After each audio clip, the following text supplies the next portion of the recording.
मोहम्मद बिन तुगलक अपनी बुद्धिमत्ता और चरित्र के लिए प्रसिद्ध थे। लोगों को उनसे बहुत उम्मीदें थीं और दूसरी ओर वो अपने पूर्ववर्तियों की तुलना में अपने देशवासियों के लिए और अधिक मूल्यवान योगदान देने की इच्छा रखते थे। इसीलिए अपने शासनकाल के आरंभ से ही उन्होंने देश के सुधार और सुरक्षा के लिए कुछ साहसिक सुधारात्मक कदम उठाने का निर्णय लिया था। मोहम्मद बिन तुगलक अलाउद्दीन खिलजी के बाद दिल्ली का सबसे महान सुल्तान था, जिसे प्रशासन के साथ साथ कृषि के क्षेत्र में अपने साहसिक प्रयोगों और नवीन विचारों के लिए याद किया जाता है। वो अपने समय के सबसे उल्लेखनीय शासकों में गिने जाते हैं। वे उच्च शिक्षित थे और अरबी फारसी भाषा के अच्छे ज्ञाता थे। वे धर्म, दर्शन, खगोल विज्ञान, गणित, चिकित्सा और तर्कशास्त्र के विषयों में पारंगत थे। वो एक अच्छे सुलेखक थे। सैन्य दृष्टि से भी वो एक उत्कृष्ट सेनापति थे और सुल्तान मुबारक शाह खिलजी के काल में उन्हें एक साधारण सैनिक से घुड़सवार सेनापति के पद पर पदोन्नत किया गया था और फिर अपने पिता सुल्तान गियासुद्दीन तुगलक के काल में उन्होंने तेलंगाना और वारंगल में शाही सेना का नेतृत्व किया। वो अत्यधिक महत्वाकांक्षी और उच्च नैतिक चरित्र वाले व्यक्ति थे। वो अपने धर्म के प्रति अत्यंत निष्ठावान थे और धार्मिक रीति रिवाजों का पालन करते थे। अपनी दैनिक प्रार्थनाओं में नियमित रूप से शामिल होते थे। वो सार्वजनिक रूप से शराब पीने से परहेज किया करते थे। गरीबों और पंडितों के प्रति बहुत दयालु और उदार थे, लेकिन कभी कभी निर्दयी और क्रूर भी बन जाते थे।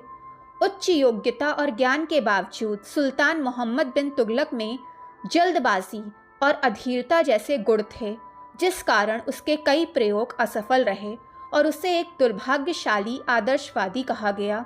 मोहम्मद बिन तुगलक अपने पिता गियासुद्दीन तुगलक की आकस्मिक मृत्यु के मात्र 3 दिन बाद ही गद्दी पर बैठा। जब वो तुगलकाबाद के एक मंडप पर खड़े होकर हाथियों की परेड का निरीक्षण कर रहा था, तो वो मंडप ढह गया और सुल्तान अपने दूसरे पुत्र मोहम्मद खान के साथ उसके नीचे दबकर मर गए। कहा जाता है कि ये मोहम्मद बिन तुगलक की एक साजिश थी, जो सत्ता के लिए अधीर हो गया था। मोहम्मद बिन तुगलक ने अपने पिता की मृत्यु के तुरंत बाद तुगलकाबाद में स्वयं को सुल्तान घोषित कर दिया और वहाँ 40 दिन बिताने के बाद दिल्ली के लिए प्रस्थान किया, जहाँ जनता और सरदारों ने उसका स्वागत किया। बलबन के लाल महल में उसका राज्याभिषेक समारोह विधिवत रूप से संपन्न हुआ। मोहम्मद बिन तुगलक अपनी बुद्धिमत्ता और चरित्र के लिए प्रसिद्ध थे।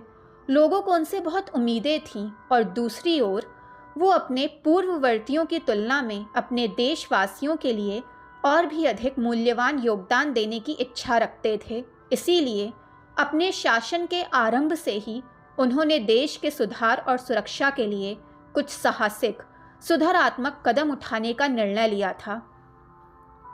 मोहम्मद बिन तुगलक पहले देश की कुल आय और व्यय का आकलन करना चाहता था। इसीलिए उसने प्रांतों की आय और व्यय को दर्शाने वाला एक रजिस्टर तैयार करने के लिए आदेश जारी किया।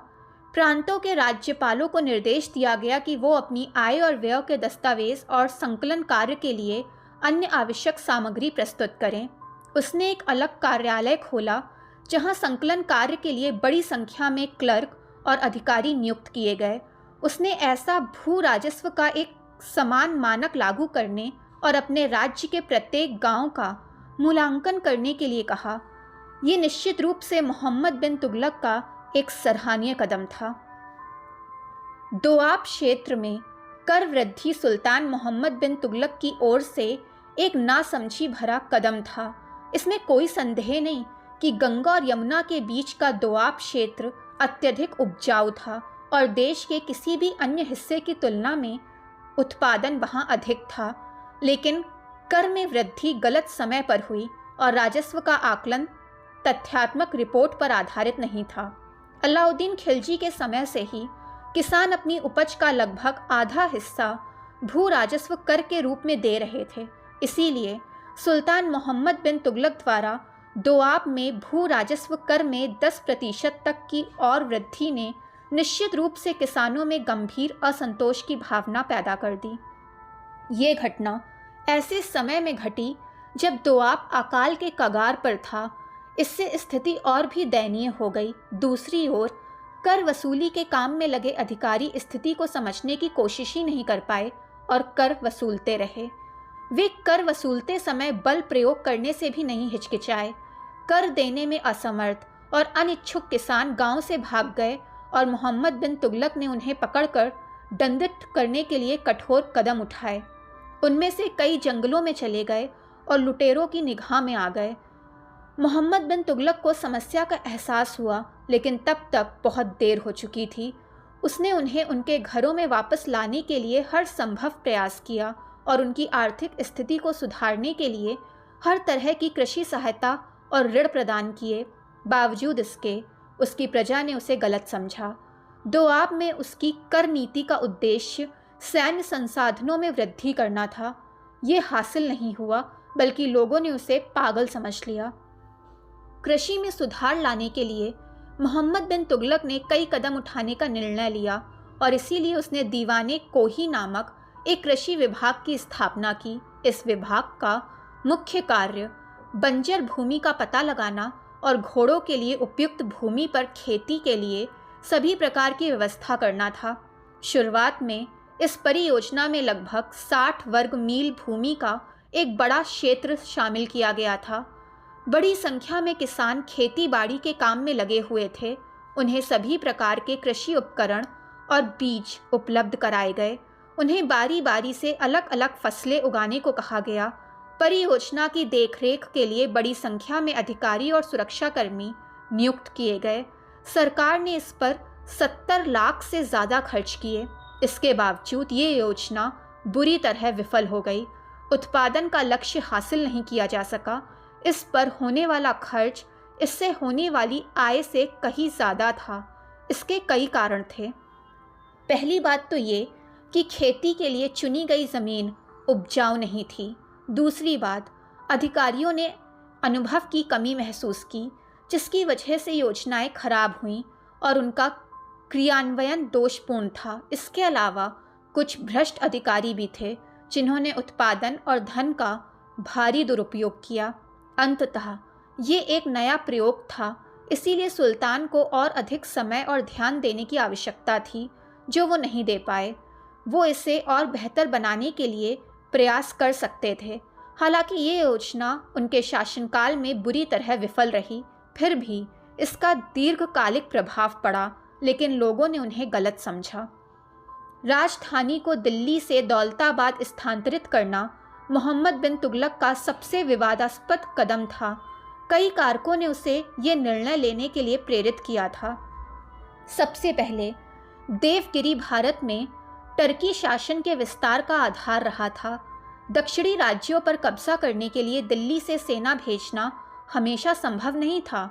मोहम्मद बिन तुगलक ने स्वयं अपने पिता के काल में दक्षिणी राज्यों पर कब्जा करने और उनकी रक्षा करने के लिए राजकुमार के रूप में कई वर्ष बिताए थे।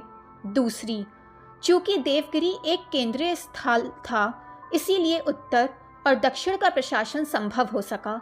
उन्होंने दक्षिण के नवविजित राज्यों को सुदृढ़ करने के लिए भी ऐसा किया। इसके अलावा दक्षिण के लोगों में एक विदेशी शासन का भय व्याप्त था। तीसरी बात, दिल्ली उत्तर पश्चिमी सीमा का ज़्यादा नज़दीक था, जो मंगोल आक्रमणकारियों के लिए खुली थी, लेकिन देवगिरी एक सुरक्षित जगह थी और मंगोल आक्रमणों से लगभग मुक्त थी। अंत में मोहम्मद बिन तुगलक के मन में ये विचार था कि यदि उसकी राजधानी देवगिरी में होगी तो वो दक्षिण की विशाल संपत्ति और संसाधनों का उपयोग कर पाएगा।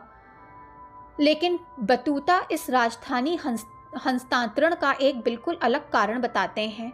उनके अनुसार सुल्तान मोहम्मद बिन तुगलक दिल्ली के जीवन से निराश था, क्योंकि उसे शहर के लोगों से लगभग रोज़ाना कई गुमनाम पत्र मिलते थे जिनमें उसकी आलोचना और गलतियां लिखी होती थीं। इसीलिए वो इसे हमेशा के लिए छोड़ देना चाहता था। तथ्य चाहे जो भी हो, मोहम्मद बिन तुगलक ने 1327 ईस्वी में राजधानी के स्थानांतरण का आदेश दे दिया। उसने अपने दरबारियों, अधिकारियों, सूफी संतों सहित प्रमुख व्यक्तियों और दिल्ली के सभी लोगों को देवगिरी में बसने का आदेश दिया।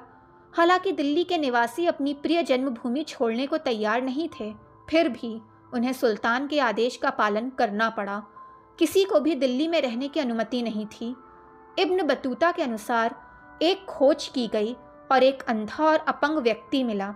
अपंग व्यक्ति को मार डाला गया, जबकि अंधे व्यक्ति को घोड़े की पूंछ से बांधकर दौलताबाद तक घसीटा गया, जहां उसका केवल एक पैर ही पहुंच पाया।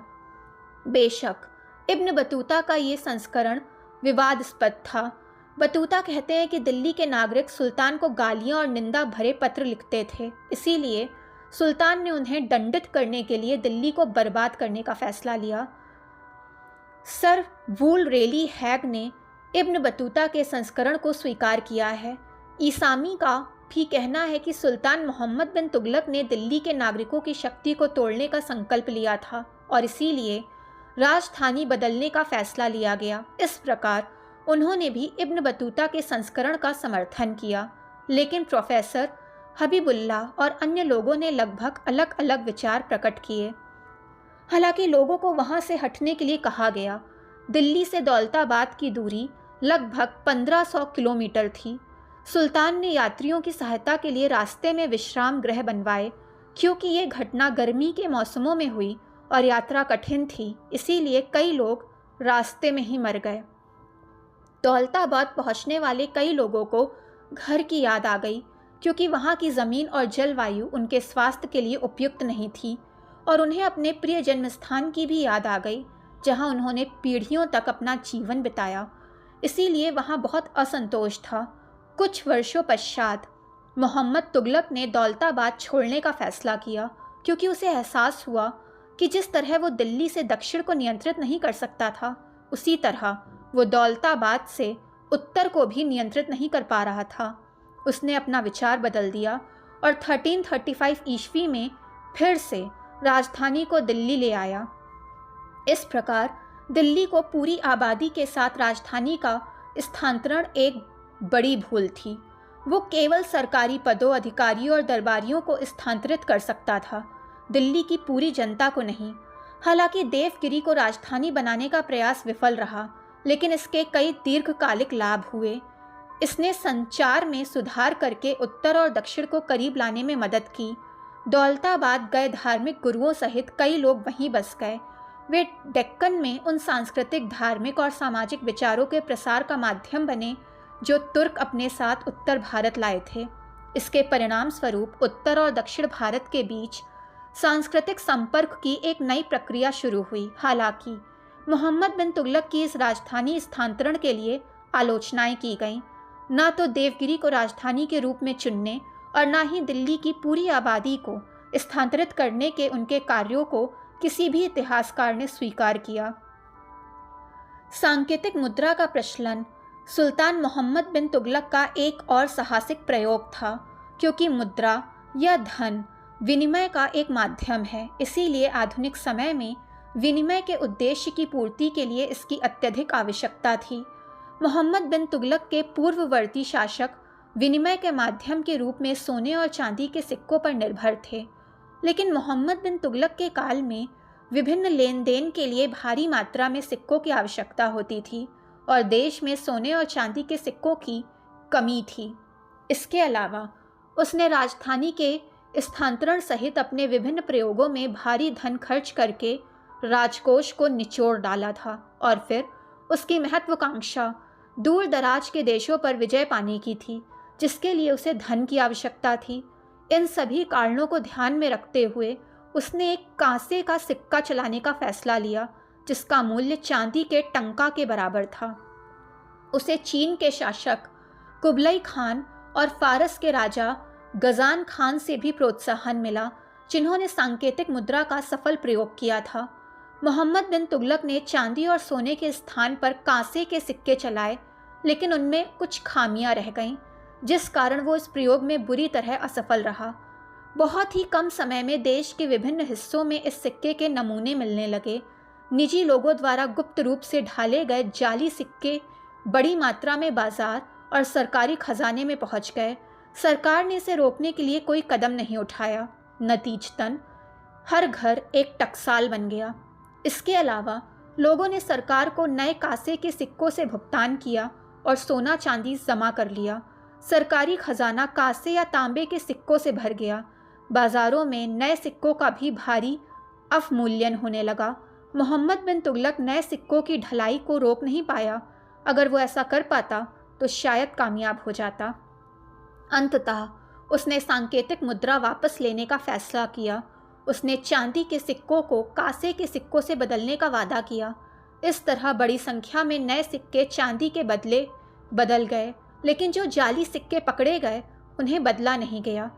बर्नी कहते हैं कि ये सिक्के किले के बाहर जमा कर दिए गए और कई वर्षों तक वहीं पड़े रहे। इन उपरोक्त प्रयोगों से न केवल धन की बर्बादी हुई, बल्कि सुल्तान की प्रतिष्ठा पर भी असर पड़ा। दोस्तों, जानकारी पसंद आई हो तो चैनल को लाइक, सब्सक्राइब एंड शेयर करें ताकि चैनल की नोटिफिकेशंस आपको मिलती रहें।